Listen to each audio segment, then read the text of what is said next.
Mahirap pala yung basta ka na lang sasagot sa mga nagtawag sa'yo. Akala mo, kaya sila tumawag sa'yo dahil kukumustahin ka, kung ano ng kalagayan mo. Mali pala. Dahil, kaya pala natawag, dahil may kailangan.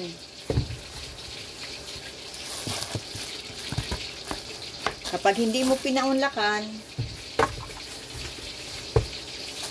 hindi mo nabigyan ng hinihingi na pera, i-unfriend ka. Galit na sa'yo. Hindi yan tama. Dahil hindi ka napagbigyan, unfriend mo na. Anong klaseng tao yan? Nagpapakita na kung ano talagang pagkatao niya. Kung totoo talagang tunay na kaibigan mo siya, kahit hindi ka niya binigyan o pinaunlakan sa hinihingi mo, maunawaan mo. Alamin mo ang kung bakit. Bakit siya walang pera, wala siyang may bibigay sa'yo. Alamin mo kung ano ang dahilan. Hindi yung dahil nagtawag sa iyo, makukumusta. Kapag nakuha na ang loob mo, yun, maano na ng kailangan. Parang na-corner ka na. Hindi ka na lang makakapag-imit. Yun, no? Ganyan. Bibig sorpresahin ka na lang na maano sa'yo ng pera. Mahingi. Ganun lang. Di ba naunawaan na hindi naman ako mayaman? Ilang beses na nga ako naloko. Hindi pa nakabalik sa akin yung mga naloko sa akin. Mahirap palang ganun. Na ang tingin sa'yo ay pera lang. Tapos, kapag hindi mo pinaunlakan yun, block ka na. I-unfriend ka na. Yun, nagpapakilala yun na ganun talagang galit niya. Pag hindi nakuha ang gusto, yun, block ka na agad. Masama yun. Kaya ngayon, pag may natawag sa akin, hindi ko na basta-basta sinasagot. Tinitingnan ko muna talaga kung sino. Dahil mahirap na. Mahirap na talaga. Mahirap na yung pansarili ko ng pamilya. Nahihirapan akong magbigay ng pera. Iba pang tao. Hirap pag nawalaan ka ng pera.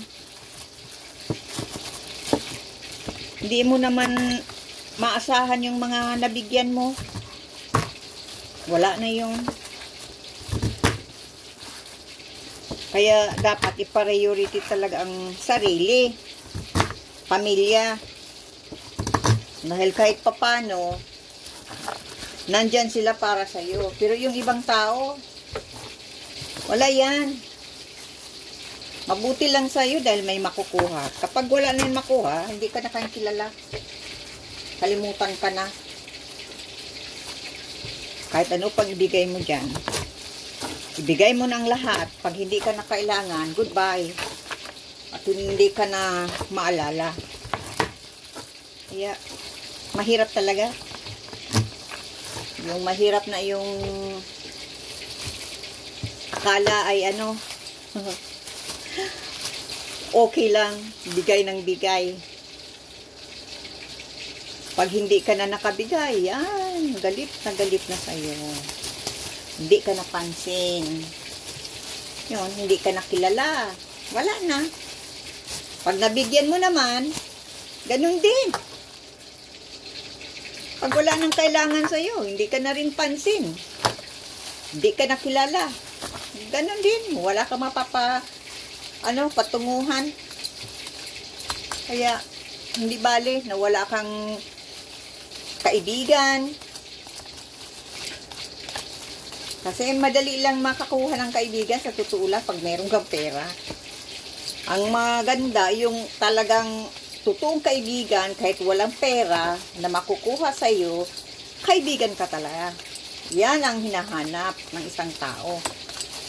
Hindi yung kaibigan ka lang pag may nakukuha sa'yo. Pag hindi nakuha yung gusto, yan. Galit na. Yan. Inaano ka na, kung ano mga palipalhangin na papadala sa'yo.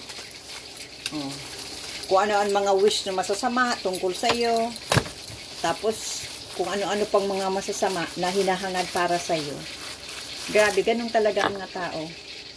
Karamihan, hindi ko naman linalahat. Kaya, mas mabuti yung nabibilang mo lang sa kamay mo ang makikilala mo. Kasi mahirap na.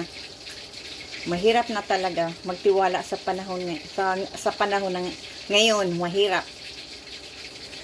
Dapat isipin talaga muna ang sarili at ang pamilya. Yan ang priority.